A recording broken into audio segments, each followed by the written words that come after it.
అందరికీ నమస్కారం. తెలుగు యాత్రికుడు యూట్యూబ్ ఛానల్కి స్వాగతం. ఈ వీడియోలో మనం మదనపల్లికి తలమానికమైన బసినకొండ మీద ఉన్న వెంకటేశ్వర స్వామి ఆలయం, అలాగే దిగువ భాగంలో ఉన్న పురాతన శివుని ఆలయాన్ని సందర్శిద్దాం రండి.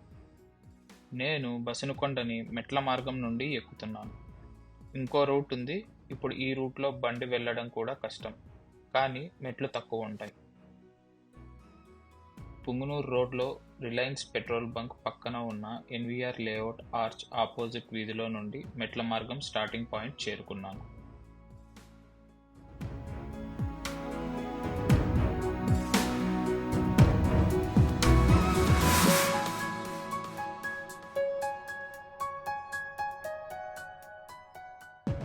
మెట్ల మార్గం స్టార్టింగ్లో మనకు క్లియర్గా బోర్డ్ అనేది పెట్టడం జరిగింది. కొన్ని హౌసెస్ని దాటి ముందుకు వెళ్తే ఇంకా ఇక్కడ నుండి కొండ మీదకు వెళ్లే మార్గం మొదలవుతుంది.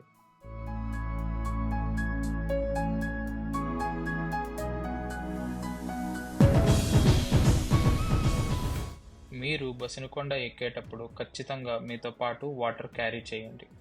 మనకి కొండపైన ఎటువంటి వాటర్ ఫెసిలిటీ లేదు. వాటర్ లేకపోతే చాలా ఇబ్బంది పడతారు. కొంచెం ఫిట్గా ఉండే వాళ్ళైతే 15 to 20 మినిట్స్లో కొండ మీదకు చేరుకోవచ్చు. నేను కొండ ఎక్కేటప్పుడు నాతో పాటు 2 కుక్కలు కూడా కొండ ఎక్కాయి. నేను స్లోగా ఆగి ఎక్కుతున్నానని అవి మధ్యలో వదిలేసి ఎక్కి వెళ్ళిపోయాయి.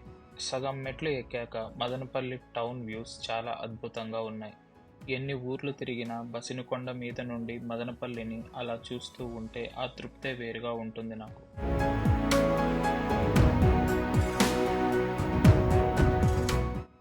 నాకు కొండ ఎక్కడానికి 35 మినిట్స్ పట్టింది. ఇప్పుడు బసినకొండ యొక్క చరిత్ర గురించి తెలుసుకుందాం రండి.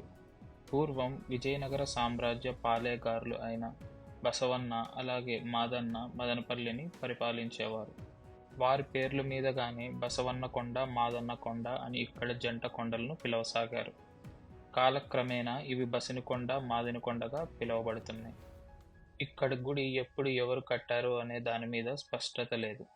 ఈ ప్రదేశాన్ని పరిపాలించిన కొంతమంది వ్యక్తులు ఇక్కడ దైవరూపాన్ని పూజించేవారు. కాలక్రమేణా ఇక్కడ ఆలయం నిర్మాణం జరిగింది అని కొంతమంది అంటారు.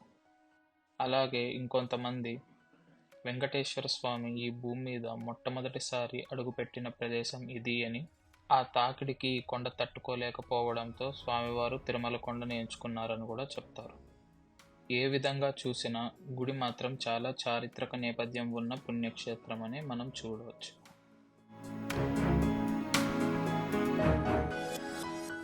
నాకు తెలిసినంత వరకు ఇక్కడ ప్రతి శనివారం పూజలు నిర్వహిస్తారు. మిగతా రోజుల్లో గుడి మూసి ఉంటుంది.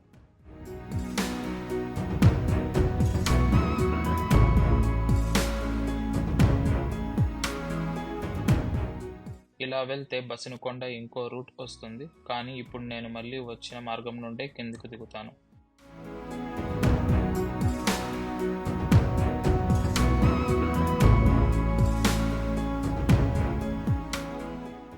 నాకు ఈ ప్రదేశానికి వచ్చినప్పుడు చాలా బాధ అనిపిస్తుంది.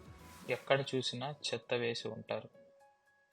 ఇక్కడ పూజ నిర్వహించే స్వామి అలాగే ఇంకొక అన్న మాత్రం ఎప్పుడూ ఈ ప్రదేశాన్ని శుద్ధి చేస్తూ పాటు పడుతూనే ఉన్నారు. కానీ వాళ్ళు మాత్రం ఎంతని చేస్తారు చెప్పండి. మదనపల్లి అంటేనే చాలామందికి గుర్తు వచ్చేది బసినకొండ. అలాంటి బసినకొండ మరింత అభివృద్ధి జరగాలని మనస్ఫూర్తిగా కోరుకుంటున్నా. దర్శనం అయ్యాక కిందకి దిగడానికి నాకు 30 నిమిషాలు పట్టింది. రండి ఇప్పుడు మనం బసినకొండ కింద ఉన్న శివాలయాన్ని దర్శిద్దాం. ఈ ఆలయం చేరుకోవడానికి చాలా మార్గాలు ఉన్నాయి. మెయిన్ బసినకొండ ఊరు నుండి ఒక రూట్ ఉంది. అలాగే బైపాస్ సాయిబాబా టెంపుల్ పక్కన ఉన్న ఇంకో రూట్ కూడా ఉంది. ఎలా వెళ్ళాలి అనేది మీ చాయిస్. ఈ శివాలయం కూడా చాలా చారిత్రక నేపథ్యం కలిగిన ఆలయం. ఆలయం చేరుకోవడానికి చాలా తిప్పలు పడ్డాను. చుట్టూ ఇండ్లు, అది కాక కొండ ప్రదేశం కావడంతో రూట్స్ చాలా కన్ఫ్యూజింగ్గా ఉన్నాయి. ఇదే శివాలయం. ఇక్కడ కూడా ఈ ఆలయానికి డెవలప్మెంట్కి చాలా స్కోప్ ఉంది. పక్కనే అయ్యప్ప స్వామి మందిరం కూడా ఉంది. ఇక్కడ కన్స్ట్రక్షన్ జరుగుతుండడం వల్ల ఈ గుడి కొంచెం శిథిలంగా అయ్యింది.